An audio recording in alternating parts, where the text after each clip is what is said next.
呢，很多的车主怕把自己的爱车给弄坏了，所以当车子需要维修跟保养的时候，通常都会去找保养厂来处理。而当你的车子遇到小毛病的时候，这时候可以自己做保养或者是维修吗？甚至于你在爱车上面想要为它的性能来做提升的时候，可不可以自己 DIY 呢？今天我们特地为大家邀请到几位达人，好好的跟大家来分享他们在养车的过程当中，其实除了自己 DIY 有一些乐趣之外，同时呢还可以省下很多的维修的工本钱哦。那现在呢，我们就要先来问一下艾大，如果说呢我想要自己来 DIY 做保养啦，或者是维修，是不是我的车不能够太新，或者是说我的车过了保固期是会比较好的？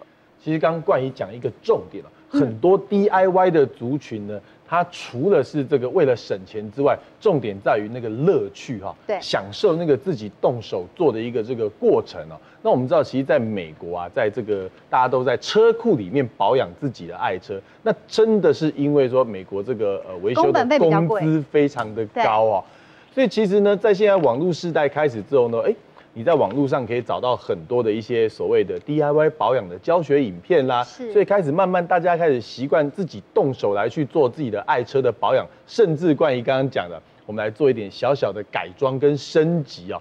那当然呢，做 DIY 的保养跟改装呢，就真的是有对新旧车上真的是有一些的差别啊。那有些人说是不是新车比较难维修保养？其实不然啊，因为现在新车很多零件都是所谓的模组化。哪一个零件坏掉，你只要直接整个零件更换就好了，而且其实更换起来并不困难。困难的点在于说，新车现在需要一些电脑的一些设备来去做故障的检修以及排除。即便你有的电脑，你检查出这个零件故障，好了，你还得买得到这个零件，然后呢，知道怎么拆装，把它更换完毕之后呢，有的时候呢，你还得进行一个所谓的电脑归零以及学习的动作。那这个时候你的这个故障才能够彻底的排除。那跟老车的这些维修 DIY 还是有些许上的不同啊。哎呦，听艾大这样讲，感觉自己要 DIY 保养好像很复杂哎。我们要问一下小坦，真的有很多的车主自己 DIY 保养吗？而且他只有省下所谓的工资而已吗？其实我很多车友都会来问我说，我可不可以自己 DIY 保养？我说可以啊，你只要有器材，在安全的范围下，你有喜欢自己 DIY， 我绝对认同。那他们有时候会跟我交流，我今天可能就像艾大讲，我必须顶个车子，那可能他没有顶高台，那他要买个千斤顶，好，这个就是成本。对，买一个固定架，这个也是成本。那相对对我们保养厂来说，我投资这些成本无非就是要回收嘛，所以在保养的价差可能从2000，我来我这边保养可能2000多，那你可能要回原厂，因为它有一些人事的考量、营运上的考量，所以你只要一进去，接待人员给你收个钥匙，你就去喝个茶，这些都是成本。车友跟你借工具，他们都做哪些保养啊？其实最简单，他们就是有的会自己带比较特殊番号的油，他们就会来跟我借顶高机换个油，或者是说你今天你没有这些顶高机设备，你也可以去买一个网络上其实蛮多那种抽油的。那你这些废油其实你要想办法有地方可以处理掉，因为他们找我是因为我有专门回收油的业者会来回收油，可是它有一个很重要的关键，那个机油芯你要拆换的时候，它必须要有特殊工具，这个就是他们一般 DIY 可能没有办法做到的。对，还要自己去买，可能又要花另外一笔成本，对不对？其实早期在中油的有一些特定的直营站点，它除了卖机油之外，它还提供你一个抽油设备，而且使用是免费的，只要你跟他买那个机油来换的话，其实是免费的。那现在其实因为 DIY 的风气盛行哈，那其实在现在有一些店家他只做什么场地出租。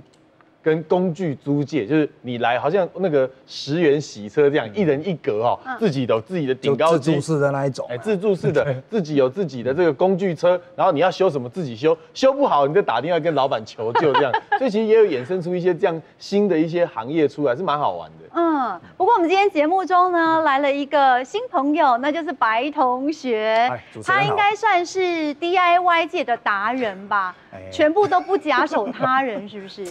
这个讲起来的话，这个是有故事的了。那个观众朋友仔细听你要 DIY 的话，大概分享一下。DIY 也不一定每次都会成功了。什么意思？就像说，所以你有很多次失败。我先来讲大概它的风险。你要刚开始你要打怪，你还是要看等级，你不可能就像说一个小白兔，你要去看那个红萝卜啊，小白兔要吃啊，结果就被椅子夹到啦。我们从最简单的 DIY 更换机油来讲，以白龙雪的老 B 哦，它是那个 M52的引擎，它是6公升的嘛，我都是用抽油的，一次换的话大概是6公升，包含机油芯。外面那个保养厂在做，大概行情是在完工价在3000，然后白龙雪都是用那个阿妈摆的那些机油哦，因为那个品牌都是乱跳啦。我在自己 DIY 成本包含1颗便当、1颗卤蛋起来，大概是压在1000块以内就能完工，然后平均一天大概上下班，大概这样通勤的话抓50公里，一年大概换4次，然后一次 DIY 成本可以节省大概2000，所以一台车大概可以节省大概8000元左右。可是你念那个吗？你是念有关于那个维修科的吗？基本上白同学跟汽修是完全没关系。然后就是因为车子以前就是被修坏了，我发现很多车，我车子好好的去，我就看那个拖塞啊，那个油底壳，我刚好引擎大修，豆架人没个注意，哇啪哦，那个时候真的脸都绿了。然后店家久了也认识，你也不敢跟他讲，你就看那个。螺丝那边湿的，你就看了很不爽，然后你也没有办法去反驳他。那个时候我就开始有一个概念啊，有些东西我们是要自己来比较好。还有那个136，我第一次买那个 M40引擎，很不幸的买到那一批，它有正时皮带。我去找那个店家，那个时候不熟嘛，他就去行购，然后你这个正时皮带换完的时候会抖哦，我跟他说我的惊掉啊！我后来就是自己去换，结果我发现那个要特工，要不然它里面。Canberra 那边有一个缝隙，好像原厂故意埋下伏笔，要让你回原厂，你自己没有办法去搞啊。一个店家他连那个老 B 都不知道要特工的话，车子让他修就很危险啦。这个就是白龙雪 DIY 的故事。所以白龙雪是久病成良医哦。其实白同学刚刚讲一个重点，我曾经在网络上看过白同学开车去垦丁玩然后发电机坏掉，叫人家寄一颗发电机寄到饭店。然后他就在饭店门口把车停起来，自己在那里换发电机其实这个时候其实是有很大的风险性的。那当然，这个重点就是说，你还是得要试你自己的能力去慢慢的去升级到某一个程度。当然，可能换机油是最简单的。其实我们在座这边，我最崇拜还是庞德老师，因为他有他自己的这个工作室包含的顶高机设备啦、电脑啦、任何的工具，他可能算是在。应该不能讲 DIY， 他其实应该算老师等级这样。他在这 DIY 这样可能算是一个到了极致的一个这个状态。那我们以前还是真的有的时候是，虽然我自己是念这个车辆工程系的，但是我还是觉得有的时候还是给保养厂来江湖一点诀这个师傅没有告诉你，你还真的不知道怎么修。像刚刚白同学遇到那个正时皮带的问题，那就是必须要有特殊的工具。那有的时候你就会想刚刚白同学讲的，我换一次机油可以省将近2000块钱可是呢，你知道正时皮带通常10万公里才换一次对，光买它的特殊工具省下来的钱，恐怕都划不来。所以 DIY 给人家换，我是觉得说不一定每一项东西都要做了。你像有的换那个变速箱白龙雪那个怎么换你如果万一就这样咔嚓就 GG 了，是不是赔了夫人又折兵？所以我在拍 DIY 影片的话，我都是尽量以安全为考量。这个是给 DIY 的同学一个建议的。所以需要大工程的，这时候我们就要问一下，在保养跟维修界 DIY 翘楚中的翘楚，那就是庞德老师，因为他自己本身那个车库还有顶高机耶。今天呢，庞德老师也特别为观众朋友把他的爱车开到现场来。我们现在呢，就请庞德老师呢为我们来介绍，你今天开到现场的是代号 F10的 BMW 525i， 对不对？是关于我这部车，你看一下，哇，好像很漂亮对，这一部车呢，其实是2010年5月份生产的。哇，算一算8年多了而且是从日本的外汇车进来的。是，我这部车是在台湾的车行买的，但是呢，它这次在日本已经使用了8年的中古车，外汇进口到台湾来，就一般所谓的 WTO 中古车但是呢，这个车我们可以知道，日本环境很干净嘛，所以呢，日本来的外汇车通常外表板件很漂亮之外，内装也很干净，而且呢，你刚才说我工作室有顶高机嘛。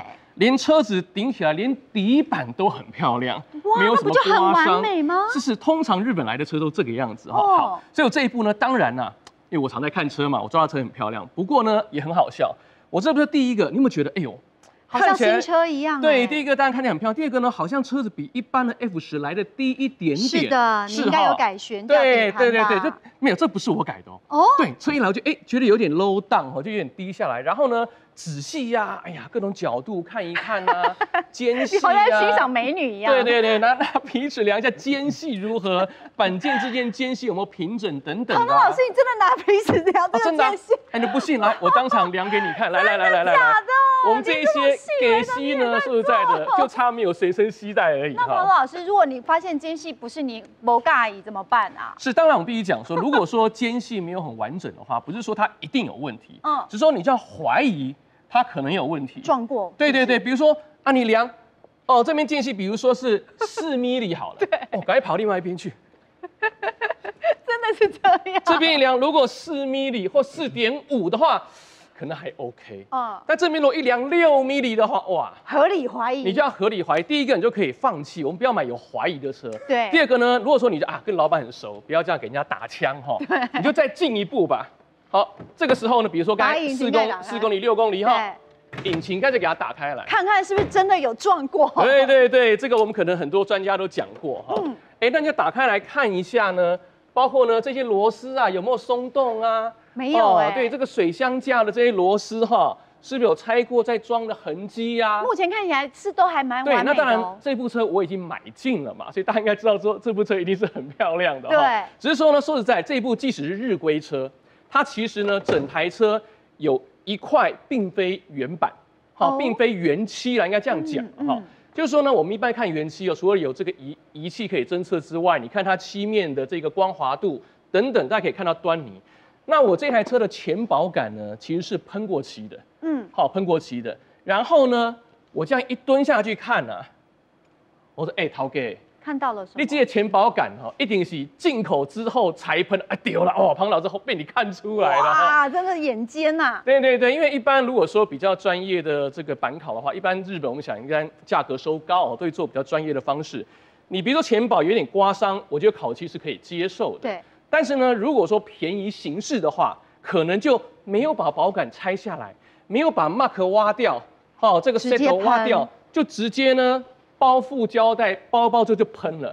我发现呢这台车两边的底下，我们讲说三角板居然有喷到白漆，这让我有一点点的不愉快了。那这时候是可以跟他讨价还价吗？而且当初你可能是有一些故障，或者是有一些车况的排除嘛，对不对？对，那当然对我来讲，那2个三角板只是让我知道说你这不是在日本烤，是回来烤的。但是呢，这台车基本上没有任何的撞击，而且8年车，只有前保杆有喷过漆，其他的原漆我认为已经非常好了啦。对，但是当然这个车买进之后呢，还是有些状况。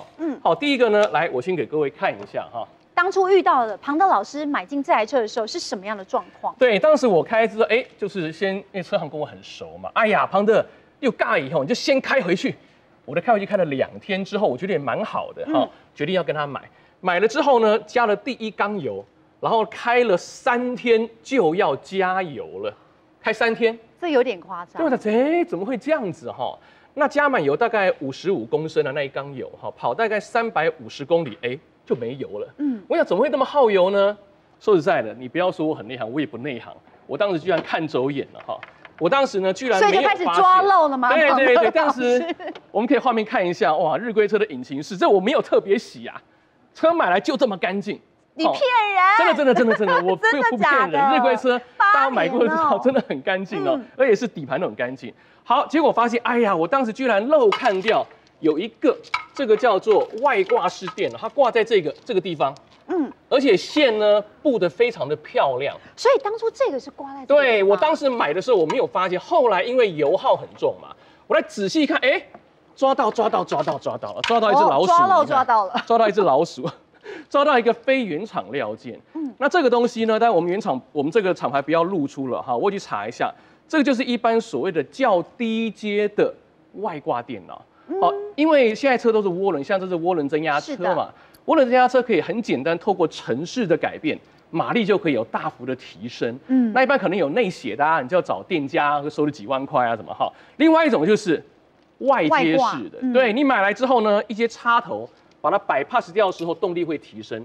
那这一颗呢，我去查了一下它原厂，它是说呢可以增加14匹马力。那我这台车原来是306嘛，等于说 suppose 装这个之后是330匹马力，原来开起来蛮有力的。但是呢，油耗你一缸要跑350，不要开玩笑啊。以这样子来比较的话，对。结果我想，哎呀，这种当然要拆掉。后来呢，我就把它拆掉。它所谓低阶就是说，你看它这个电脑盒呢，基本上只有2条歪线。哦，关宇帮我拿一下，看这2条而已，2条歪线。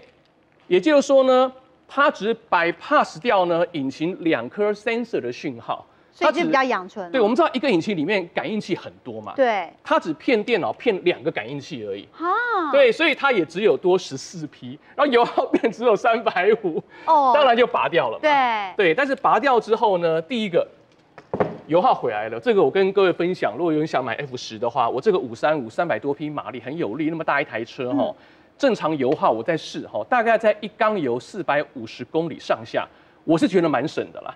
因为我之前开160的时候是 NA 的，那动力才200多匹哈，大概也是这个数字。所以呢，其实油耗表现不错，但是当然车子没力一点，不过至少正常了嘛。对。但是好景不长，啊，又发生了什么事？买了 F10一定要恣意狂飙一下嘛，对不对？啊，高速公路飙，退档8速手自排很棒。但是呢，就在第2周，就是拔掉之后，第2周油耗回来，但是呢，发现你大脚油门的时候，10次。大概有4到5次，当，那个当，我想开 BMW 车主，对，只要听到当哈，大家就心脏都缩一下哈。对，一当，然后仪表板就显示一个黄字，他说传动系统出现异常，请尽速回厂处理，动力已受限，就车就变没力了。对，那就当，然后呢，我就停路边，熄火再发就好了。然后一样，你再吹10次，有4次，当又来了。我知道车子一定故障了嘛。对，好，那当然呢，刚才提到 DIY 哈，那因为庞德常在弄哈，其实我也是等于一半的这个修理厂了啦哈，所以我都有这些仪器嘛。那你当然出现当你说传动系统，哎呦，传动意思很多引擎动力到变速箱。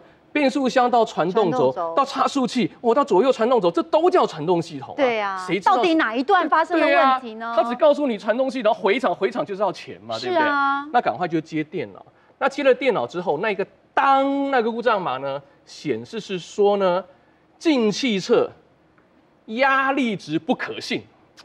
这很绕舌。这个对啊，文绉绉哦。压力值不可信，下面进气侧压力值不可信，是不是在表示是异常？对啊，我们号称我们常在修车，看了我也是3条线。什么叫压力值不可信？哈，所以呢，我也绕过，经过很多的同业哦，像小坦啊，做很多达人嘛，大家意见问来问去之后，我发现啊，原来，好，我这个所谓的外挂电脑拔掉之后呢，我们在这边看一下，好 ，OK。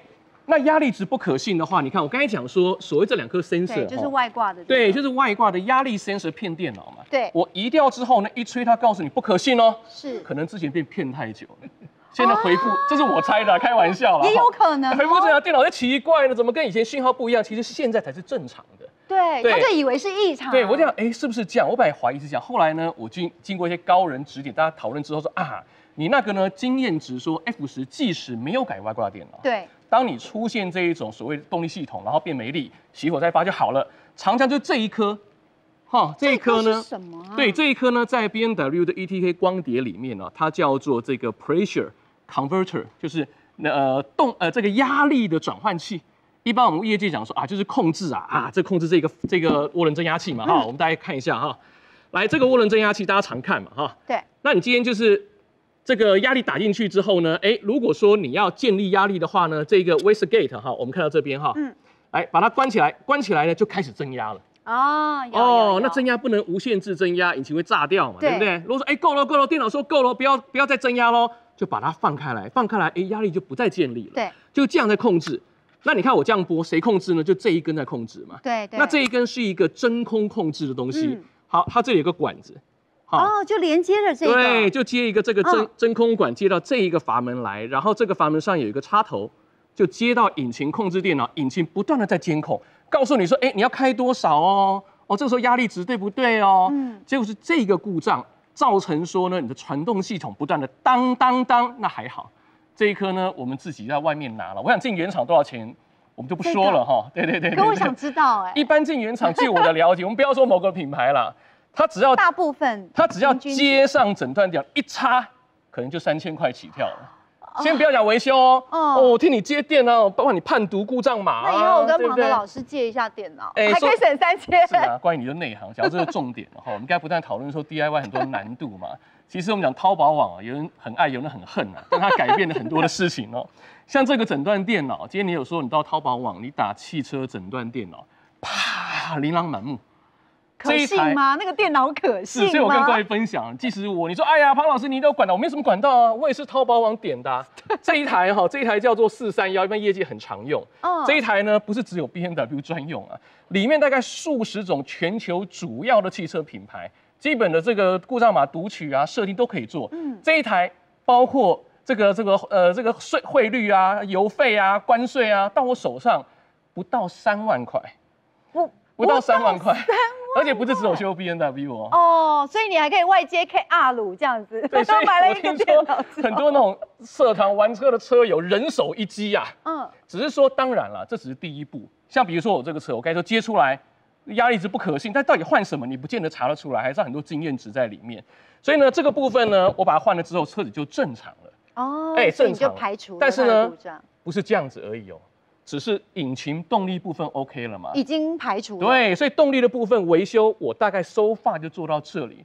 但是呢，因为 F10哪里又出了问题 ？F10我也第一次买嘛，大家都说哇 F10很厉害啊，操控啊，对啊，车那么大一台开起来很轻巧啊。那这个整个底盘都铝合金，好像很厉害，然后前悬吊还双 A 倍的，好像很棒嘛，对不对？所以我也期待很高。那我家住内湖嘛。我们知道那个民权大桥有一段很下线，有一段靠民生社区那一端嘛那个桥接缝很下沉那一段，对，你只要车一过去会咚咚，那表示你的速度稍微快一点，一定要快一点，那里有照相要注意。对。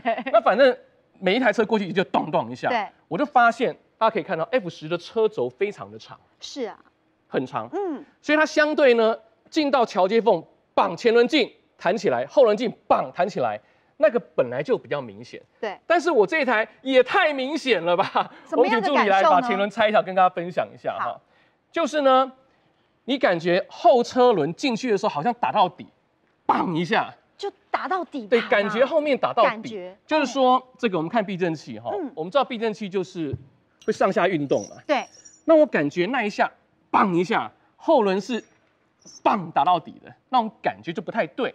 哇，那当然，我们常在试，感觉有点严重。对，我们很清楚感觉到后面是不太对劲，会砰打到底一下。那怎么会这样呢？我觉得很奇怪啊。我就问一下那个车行老板啊，老板，我这个车看起来那么低啊，那避震器是不是你们后来改的？他不啊。他说，庞德哥，这个车已经过户给你的嘛，那个新车牌照登记书在你那里嘛，你自己看一下。就是一般新车来说，如果是这个原厂这个比如代理商的。它大概每一台车的高度都是原厂高度，对，好会登记，但是我这一查就知道啦。对，但是我这一台车一量的高度呢，是比原厂车更低。然后我排灯上登记的就是比较低的高度，就是我正常的高度，我这个车的高度，也就是说它本来在日本就改好了，就是降低的。但是呢，我们现在撑起来给大家看哈，我当时就这样头伸进去看，现在里面避震器是黄色的哦，是的。但是我们等下跟你分享改装的部分哈。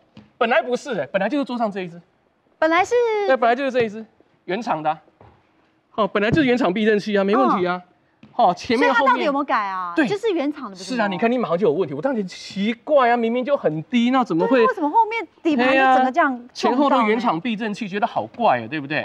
后来我仔细研究一下，把4个轮子都拆掉然后顶起来看之后，发现居然连这一种避震器都会装错啊！什么？是啊，装错。现场都达人，大家都很清楚嘛。我们车子要 low down， 像我这样 low down 降低呢，那就是把弹簧改成短弹簧嘛，对不对？对。那短弹簧呢，像我这是原厂的嘛，你看原厂它有一定的长度，它的行程有固定的行程，对。所以呢，它配原厂的弹簧是刚刚好的。那你今天呢，如果说你要 low down 车子的话，等于说呢，你的弹簧换比较短的，像这个就是改装避震器，但这不是同一车，我们示意一下了就是改这一种呢，比较短的弹簧。那短的弹簧的话呢，除了车身降低之外，你上下就车子在上下摇摆，轮轴动的时候，行程也变短嘛。所以也就是说，短的弹簧一定要配上这个短弹簧专用的短行程阻尼比较强的避震器才行嘛。可是呢，这个日本人老日哎，真是的。他放了什么？对啊，他居然原厂避震器没有换，他就只换了短弹簧。好，所以呢，我想很多专家都知道会发生什么事情了嘛，俩不会丢嘛，他根本抓不住，所以前轮还好哈，我想也还好，因为我家住民权大桥，所以很明显哦，马上就测试出来。对，就后面就发现说，嘣一下，然后呢，我在那边压车子，我们看一下，一般我们看避震器是否是坏的哈，一般就车放下来的时候，我们去压一下，如果说弹起来，咚咚咚，避震器挂了嘛，如果说一起来，一吸就到点，表示避震器没有坏。对，那我可以确定说，我避震器没有坏啊，但是呢 ，low down 之后为什么变这样呢？原来就搭配上的问题。对，所以当然呢，我们现在可以看一下哈，像这个就是 F10呢，它很著名所谓的这个全铝合金的双 AB 底盘哈。那我里面呢，我就沿用了原来那个不是很专业的日本人装的 HR 的这一个原来的短弹簧避震器。然后呢，再配上这一个这个德国贝士登的这个 B8的避震器，好，装起来之后呢，目前呢高度没有改变，因为弹簧没变嘛。对。然后呢，因为你用了正确的避震器之后，不仅开起来路感更好，当然过民权大桥 OK 的，不会再打到底盘，很顺就过去了。所以到目前为止可以说，当然了，这部分你可以说是改装，那本来就改了。对。等于说到我手上之后，我也做了这么多事情之后。整台车才变成恢复正常，1公升跑1缸油跑450公里，然后避震器定位各方面，但我还有这个轮胎啦，跟轮圈都换全新的，所以那算是属于比较升级的部分了。对，所以现在整台车看起来就非常好了。所以庞德老师，你故障排除之后，接下来当然让车况稳定之后，就要来做一些改装跟升级了。是，但人总是贪婪的哈。是的，永远都不想过安稳的生活。是，而且之前我在这部车之前呢，我10多年来我买的车全都是 NA 的。我倒是虽然说涡轮已经流行很久了，是的，这倒是我第一部涡轮车啦，所以我对它蛮有期待的哈。306匹，人家讲，哎呦，拜托庞德哥。你看 N54、N55哈，随便都嘛400-500啦。上次去一家店家，我说，这变速箱要不要换个油？庞德哥，你这种小马力的车哈，不用太担心变速箱。我说306被人家说小马力，小马力，你知道吗？皮莫吉瓦路易耶。没错，皮莫吉很不好。那我就当然就开始 study 了嘛，看怎么做比较好。那当然，因为像我们这种是玩车的人，我不太喜欢说呢，就跟刚才大家讨论一样，我不喜欢车开去人家那里问好价钱，好，然后他就门关起来。好，然后你不知道它里面搞什么。对，你明天来拿车，我就程式给你写好，保证上马力机都没问题，多50匹，多几匹。我不喜欢这样。好，虽然说很多朋友，我们业界很多朋友都想帮我做这个服务，顺便宣传，还有免费的，但是我都婉谢哈。结果呢，我就透过自己到美国网站去看很多的讨论区嘛，发现说有个东西很棒，叫做 JB4。好，这个 JB4就是说呢，它也是外挂型电脑，但是是高阶的。高阶的，就跟他本来车子来的时候挂的这种入门的不一样。对，因为那已经在车上，我等下比给大家看哈。对，它这个线呢有5条哦，所以它不是只有管2个。对，甚至其中1条还直接插到我车上整段电脑的插头。OBD2， 等于说它跟我的车是连成一气啊。然后除了连成一气之外呢，它还可以呢，这年轻人最喜欢的，还可以跟我的手机连线。3C 概念，不相信哈，来展示给我们看，王老师看一下。所以你可以透过手机来监控你的马力提升的数值哦。来，好，我引擎盖先盖一下，大家看一下那个 feel 哈。好，你看我这里有一个手机架嘛。有。哎呀，庞老师一定这个边开车边操作手机啊？不是。哦，你是要监控那个那个动力的部分。对，我先拔一下给大家看一下哈。是因为呢，大家看一下我的手机里面哈，来，我们动作尽量慢一点哈。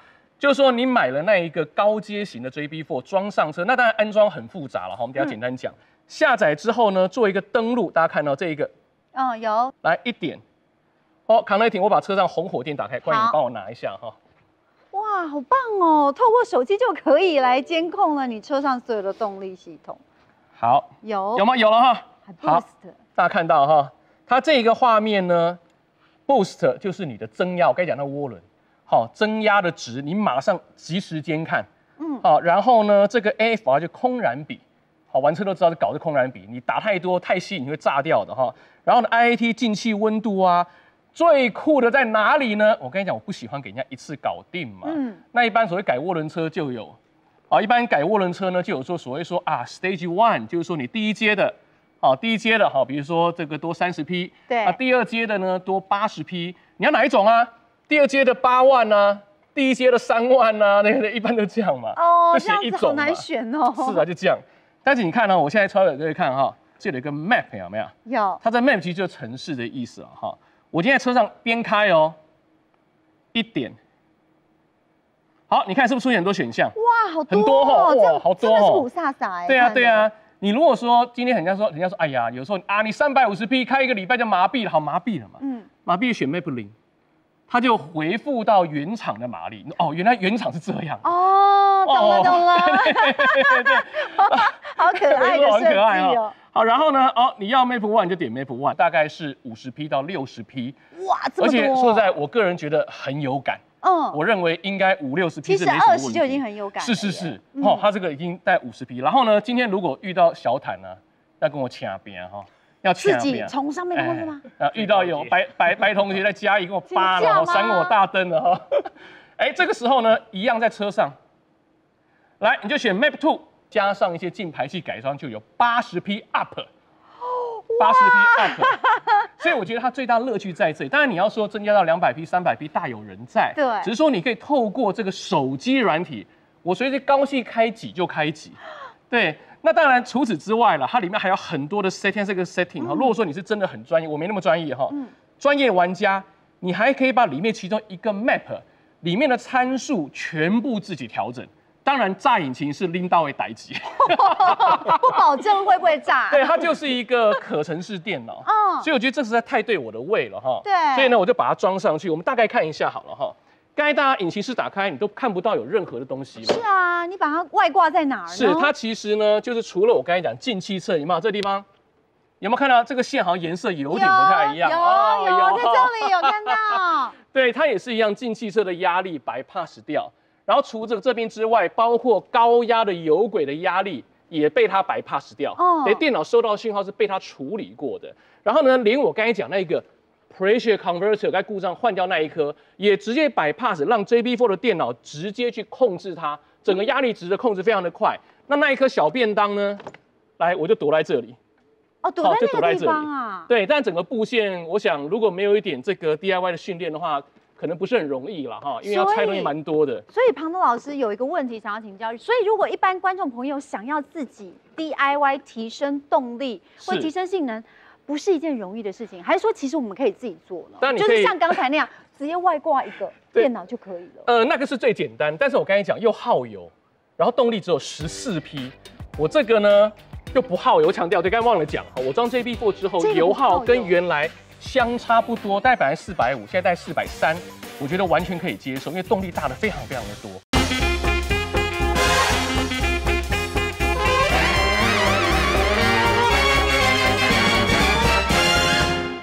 一般呢，我们都会说呢，如果说你的车大概5000或者是1万公里要保养一次，那到底是什么时候来保养才是最正确的呢？艾大？其实啊，每一个品牌的车厂对于他自己车子这个保养周期一个定义啊，都有所不同哦。但是以往我们以前的概念，那就是每5000公里去做一次保养哦。那其实现在很多新世代的车辆啊，甚至拉抬到了8000公里做一次保养，1万公里做一次吧，甚至还有这个在15000公里才要求你做保养的这个一个车种啊。那其实这个问题来自于这个公里跟英里的一个这个差别，蛮有意思啊。因为这个车现在汽车都是全球的一个统一的一个这个规格啊。对。那在台湾告诉你说1万公里做一次保养，可是呢，在美国这个车子也是1万英里才做一次保养，差很多。那其实这个相对而言就表示说，为什么换算成这个公里数的话，为什么我的车子在美国是16000公里才要做一次换机油吧？回到台湾却变成是这个1万公里要保养，你是不是想要 A 我的钱？就有很多人有这样不同的一个这个想法。那其实这个问题点呢，不单单只是里程数的问题啊。像我表弟住在我堂弟住纽泽西，他每天出门上班啊，开车就是高速公路要开1个半小时才能到达他上班的地方。所以你想想看，相对而言，他每天行驶的里程数是长的，而且他都行驶高速公路。可是像我们在台湾一天开50公里不得了，但是都是在市区走走停停，相对而言，对于这个油品啊的这个高温的一个状况之下，在台湾又是一个低速行驶的状态。这个时候，这个引擎的机油比较有劣化的一个这个嫌疑，再加上台湾又潮湿，如果你的机油含水量增加的话，其实对引擎的这个润滑以及防护来说，是一个比较不好的一个这个状态了。那我觉得，如果你不想要多花钱，你就照着原厂要求的一个这个保养周期来去做更换油，这是一个最好的选择。当然，你的口袋比较饱，荷包预算比较足的状况之下，你可以提前的把这个机油的提前把这个机油来去做更换，以其顾到你自己这个引擎的一个内部的一个这个润滑的一个状态了。可是我们其实啊，为什么要大家讨论这个5000或是1万，就是希望能够在省钱的状况底下，又可以把我的车给养得非常的好。那当然，光说不练是假把戏啦。我们的白同学就很有实验的精神，他特别的去做了一个实验，就是5000公里跟1万公里的机油到底有哪些不同的地方？我们一起来看看这段 VCR。白同学今天要不要来做一个实验？机油到底是5000换还是1万公里要换呢？白同学原本的习惯就是5000都把它换掉，甚至会提早。然后这一次为了要测试这个影片，我自从上次拍 DIY 换机油那一次之后，到现在都没有换过。里程数我算了一下，大概跑了8800。我们等一下把油抽起来。用火迄个行，要看伊的迄种耐高温的指数变化，安尼上准哦。白同学 DIY 教室注重数据，一起实验咯。来，即马这就是全新的机油，啊，这走5000的，啊，这走8800，这个换起来，咱即马要来甲伊行火来测试。咱先来看伊油的品质，你看晶莹剔透哦，全新的机油，然后跑5000的，哦，还阁小可透明啦，哦，看那机晶安尼。然后8800这个换起来，哦，都明显做成酱油呀。好，开始来燃烧测试吧。来，我们现在把它点火。我们现在就是用那个燃油测试，要看它的工作温度到几度的时候，它机油会开始燃烧。哦，开始。然后火烤大概10分钟之后，没有沸腾嘛，我们要换油之前，我们先把它测试一下，再确认它里面的油温。哦，现在里面油温将近140度。好，140度的时候，它里面我们看有没有起泡或是冒烟的情况。哦，现在140度里面是长这样。哦，像油也是很稳定，没有什么变化。哦，我们要来换迄个5000的机啊。接下来我们换上跑5000公里50的机油，看它里面燃烧的那个工作温度会不会比较低。同学，现在已经过了10分钟，我们来测试一下。它的机油是几度？哦，140了。来，我有看到那个烟啊，你不知道有没有看到？哦，明显140、130就起烟啊，刚刚那个新的就不会。哦，你看，一招机油招5000料型烟耐热指数明显变做歹了，我都惊崩烟啊。好，我们现在来换那个8800那一只，大约经过10分钟，我们来看一下它的工作温度。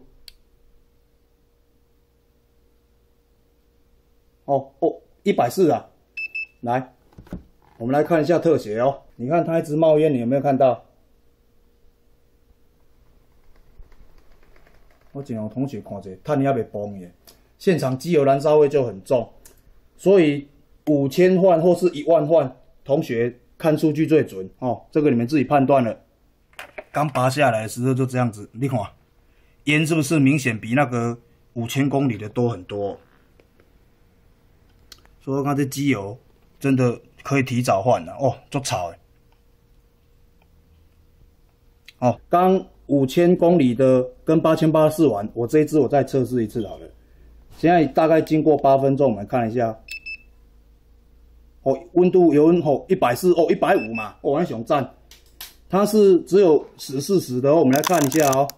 你看它全新的机油。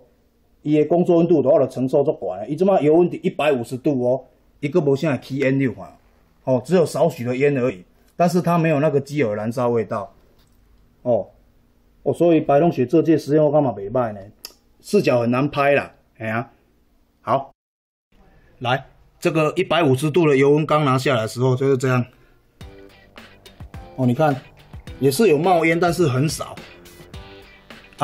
没有那个机油的燃烧味道，所以我感觉这换这油吼，真正里程数真正唔好拖啦。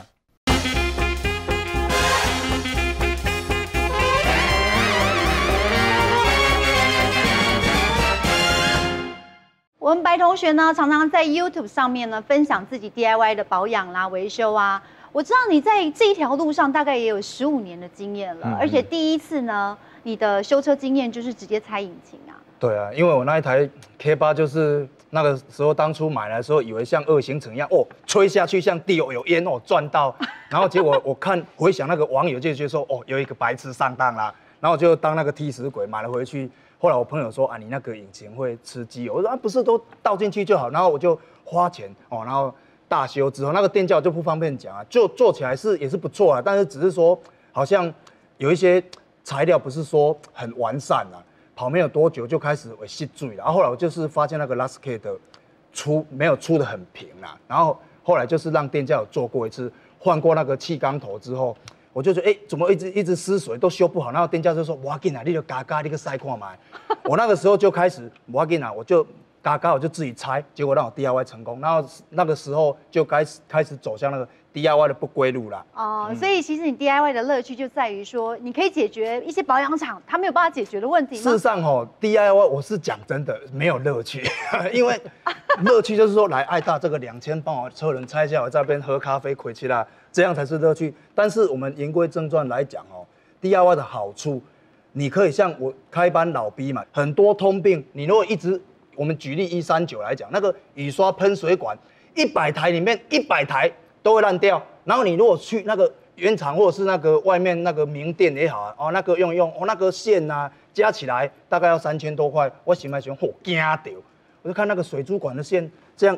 1尺长，它100块，然后买比较好的那个油管，水珠管的线对，真的啊，我就把它改上去，接好之后，200块用100年不会坏。然后你如果说一直执着说我什么东西都要原厂的你装上去拍谁那个通病你永远没有办法解决，你就陷入他们公司 EPS 成长里面的其中一员呐。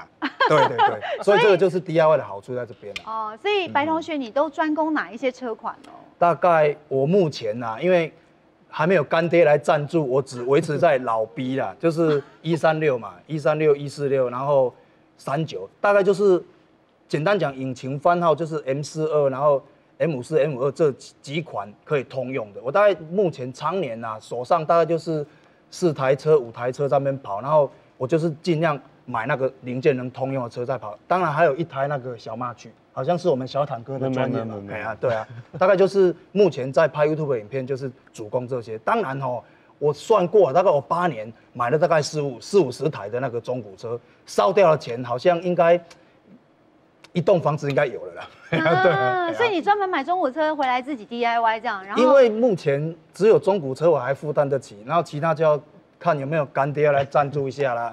白同学。好，那白同学，我想请教你就是对于其实台湾有很多双 B 的车主，对于那些开老双 B 的车主，你有没有一些建议给他们呢？如果说第一次要误入歧途的白同学给你们良心建议，第一要有财力，然后第二就是要有 DIY 能力，那当然是能双修最好啦。DIY 能力也有，财力也有，然后如果在看车的时候，慢慢看就惊。你就像那个去相亲一样，看到像我们主持人那么正的，你都要去跟他结亲情，聘金就要下去了。你不要说我等下问老母，问老母之后那一台就被牵走了，就开你台卖出来卖掉啊，对啊，就是有这种情况。然后第二的话就是说你在买的时候，在选老婆，不要说你就预算就只有1本10万，然后就那个100万的角度在那边看上面看下面看到后面都不欢而散。简单讲看到好车就要冲了，然后不要有一手车的处女情节，把那种想法用来用过，因为用过之后电瓶换掉，然后那个变速箱我惊到我不爱变速箱是又换新的，然后后来那个里面皮椅不好，又花个10万编好之后，老婆又骂你家没掉，后面接的人那一台车是很多维修的 cycle 就跑完了你如果说那个一手车情节，那个老阿伯那个在行销，嘿阿伯的车。阿伯那个一辈子就是跟那一台车就这样拔感情，他那一台车会卖出去，连那个利亚枪可能也是都中古的你买来的时候奇怪阿伯的车拢塞20塞50之后什么声音就出来，只有喇叭没有声音，就大概这样子给同学这样的建议所以这些部分呢，真的是大家要注意的。可是庞统老师，你们要补充的，因为你其实也买了一台 BMW。对，那边很巧，刚好白同学跟我呢，我都是开双 B 的哈，然后都是 DIY 一组，然后我们的车，我跟你讲，你不要看这部很漂亮，也8年，它也不是新车哈。那我想并不是说，哎呀，你们刚好都玩双 B，都讲双 B，倒不是这样。其实我一直跟各位分享，就是说，如果买进口车的话，如果你又要 DIY，其实还是以双 B 为首选。为什么？第一个，双 B 绝对不是不会坏，它很会坏，所以这是乐趣所在嘛。我们不买新车，是因为买来没有人修，很无聊嘛。那第二个就是说，因为双 B 在国内它是一个非常主流的，而且是有历史的车子，所以呢，当一个零件坏的时候，比如说不管你刚才讲什么头灯也好，冷气也好，你今天问一下那个漏了没哈，风箱哈，去原厂换大概5、6万跑不掉了，可能光零件哦。你今天如果自己换的话，拆工就不用钱了嘛。里面那一个冷凝就讲封人哈，你打电话去材料行问，还问很久呢。为什么问很久？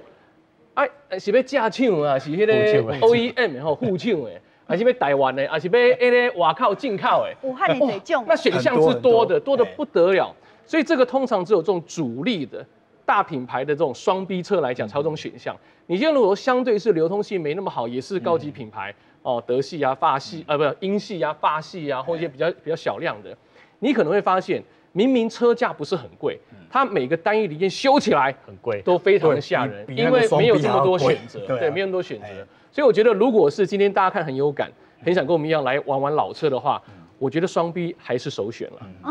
不过有这么多人想要自己 DIY 啊，所以小坦这样是不是相对的会影响你？因为很多人不想要花这么多钱，就是回原厂啊，甚至于去保养厂啊，对不对？其实对啦，都会有一点影响，有一些无奈，对不对？对，其实蛮无奈，因为那你要帮我按负评，不会，其实互相交流是好啦，因为其实我比较建议专车专修，你不管你开什么车，你日系车你就找专责日系车的维修店，欧系车就专找欧系车维修店。其实很多都是被修坏的，尤其是很多是学徒，可能是学生建教合作生出来的，他要学经验，所以一部分的修坏的几率很大。白同学大概就有经验，很痛，对，很痛。其实因为像我们那个有个网络上很多人我今天车子坏了，我可能就我先上网上社群去查一下这个是什么东西坏了。对。那如果你今天很顺利的修好，哇，大家都很棒，这个感谢大家。没有修好，他也会说谢谢社团帮助嘛。可是如果你今天好，你今天电话来找我们业者，我车子坏了，那我说可能有什么问题因为没有看到实车，有时候口头上是没有办法去告诉你实际上的问题。抓要有对有限，那你车子一定要回来。那你拖车回来，如果今天很顺利的可以把这个问题解决了。